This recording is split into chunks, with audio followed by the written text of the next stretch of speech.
స్వరాజ్య TV జై స్వరాజ్య TV ప్రేక్షకులందరికీ అంతర్జాతీయ మహిళా దినోత్సవ శుభాకాంక్షలు. ఎత్ర నారయంతు పూజంతే రమంతే తత్ర దేవత. అంటే ఎక్కడ స్త్రీలు పూజింపబడతారో అక్కడ దేవతలు సదా తిరుగుతూ ఉంటారు, అంతా ఉంటారు అని నానుడి. సో మన ఆడశక్తి అంటే స్త్రీ శక్తి అంటే ఏదో అదే మనం ఏదో హక్కుల కొరకు పోరాటం అని కాదు, అంతా స్త్రీయే. స్త్రీ అంటే స్త్రీ లేనిదే జననం లేదు, మరణం లేదు, ఏదీ లేదు. సో అంతా స్త్రీయే. స్త్రీ సగభాగం కాదు, మొత్తం స్త్రీ భాగం అని చెప్తాను, మొత్తం స్త్రీ అని చెప్తాను, స్త్రీలోనే అన్ని భాగాలు అని అంటాను నేను. సో ఈ స్త్రీ శక్తి ఉంటే మనకు ఒక లేడీ, ఒక స్త్రీ అనేది ఇంట్లో అన్నిటినీ చక్కగా సమకూర్చుతుంది, అన్నిట్లో ముందుండి నైపుణ్యాన్ని సాధిస్తుంది, అన్నిటిని సెట్ చేస్తుంది, చక్కగా సరిదిద్దుతుంది. ప్రతి దాన్ని దేనిలోనైనా దేనికి తీసిపోరు. స్త్రీ దగ్గర నుంచి అందరూ నేర్చుకోవాలి, ప్రతి ఒక్కరూ నేర్చుకోవాలి.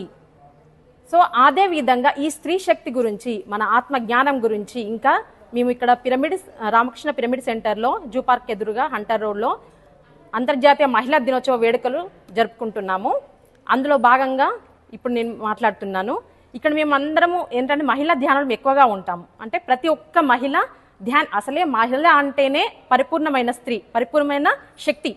దానిలో ఇంకా ధ్యానం జోడిస్తే ఏమవుతుంది అంటే ఒక ఇంటినే కాదు, ఒక వీధినే కాదు, ఒక వాడనే కాదు, ఒక ఊరునే కాదు, చక్కగా చూస్తుంది, ఇంకా అంత శక్తివంతం అవుతుంది అని ఆ ధ్యానం యొక్క గొప్పతనాన్ని మేము తెలుసుకొని ఆ బెనిఫిట్స్ మాకే కాకుండా ప్రపంచంలోని స్త్రీమూర్తులందరూ ధ్యానం చేసి వారి ఇంటినే కాకుండా ప్రపంచాన్ని చక్కగా ఏలుతారు. ఇప్పుడున్న సొసైటీలో, పాలిటిక్స్లో అంతా స్త్రీమూర్తులే. ఎందుకు? స్త్రీ అంటే 33% రిజర్వేషన్ కూడా ఉంది. ఎందుకు? స్త్రీ యొక్క శక్తి తెలుసు కాబట్టే ఈ స్త్రీని తీసుకెళ్తే మన యొక్క ఏదైనా కూడా ముందుకు వెళ్ళిపోతుంది అనే ఆ ఉద్దేశంగానే ఈ పర్సంటేజ్ కూడా ఉంది. సో ప్రతి ఒక్కరూ ధ్యానం చేయాలి. ధ్యానం అనేది సర్వరోగ నివారిణి, సకల భోగకారిణి, సత్య జ్ఞాన ప్రసాదిని.